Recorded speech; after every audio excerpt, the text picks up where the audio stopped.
7 अक्टूबर 2023 के दिन इजराइल पर हमास के हमले के बाद किसी ने भी सोचा नहीं था कि गाजा की जंग की आग की लपटें इतने मुल्कों को अपनी आगोश में ले लेंगी। पहले हमास से जंग, फिर लेबनान से लड़ाई, फिर हूती का हमला और आखिर में ईरान पर आई। कुल मिलाकर इजराइल कई मोर्चों पर जंग लड़ता रहा और अब इजराइल की जंग का हिजबुल्लाह ने मजाक उड़ाया है। लेबनान के संगठन हिजबुल्लाह के महासचिव शेख नईम कासिम ने एक बड़ा बयान देते हुए कहा कि पिछले महीने ईरान पर इजराइल ने जो युद्ध थोपा, उसमें तेहरान ने इजराइल की साजिश को मात देकर बड़ी कूटनीतिक और सैन्य जीत हासिल की। लेबनान की प्रतिरोधक संगठन हिजबुल्लाह के महासचिव शेख नईम कासिम ने कहा कि इजराइल ने पिछले महीने ईरान पर जो हमला किया था, उसका असली मकसद ईरान के परमाणु कार्यक्रम को रोकना नहीं, बल्कि पूरे देश को तबाह करना था। कासिम ने कहा कि इजराइल ने ईरान की परमाणु सुविधाओं, बुनियादी ढांचे, अधिकारियों और आम नागरिकों को निशाना बनाया था, लेकिन ईरान ने इस हमले का पूरी ताकत से जवाब दिया और सिर्फ 12 दिनों के भीतर इजराइल को युद्ध विराम की मांग करने पर मजबूर कर दिया।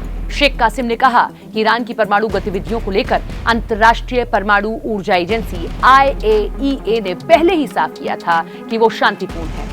इसके बावजूद इजराइल ने ईरान पर हमला किया, जिससे साफ हो गया कि असली मकसद सिर्फ बहाना बनाकर ईरान को खत्म करना था। लेकिन ईरान ने इस युद्ध में बड़ी रणनीतिक और सैन्य जीत हासिल की है। अक्टूबर 2023 में जब गाजा पर इजरायली हमले तेज हुए, तब हिजबुल्लाह ने फिलिस्तीनियों का समर्थन करते हुए इजराइल के खिलाफ मोर्चा खोला।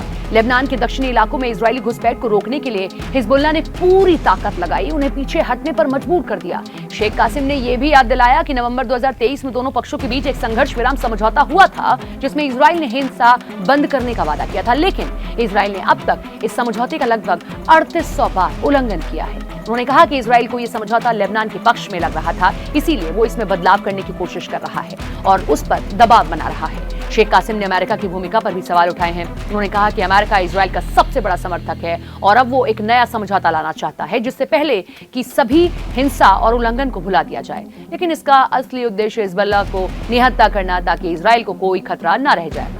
बड़ा सवाल यह है कि इजराइल के लिए खाड़ी से अच्छी खबर नहीं आ रही है। हाल ही में एक रिपोर्ट में खुलासा हुआ कि अमेरिका ने ईरान के जिन 3 परमाणु ठिकानों पर बमबारी की, उनमें से 2 बिल्कुल ही सुरक्षित हैं, जबकि तीसरे पौधों की परमाणु साइट को थोड़ा नुकसान हुआ है। ऐसे में इजराइल के सामने मुसीबतें पहले से ज्यादा बन गई हैं, क्योंकि अब एक बार फिर हमास, हिजबुल्लाह, ईरान और हूती सिर उठाने लगे हैं।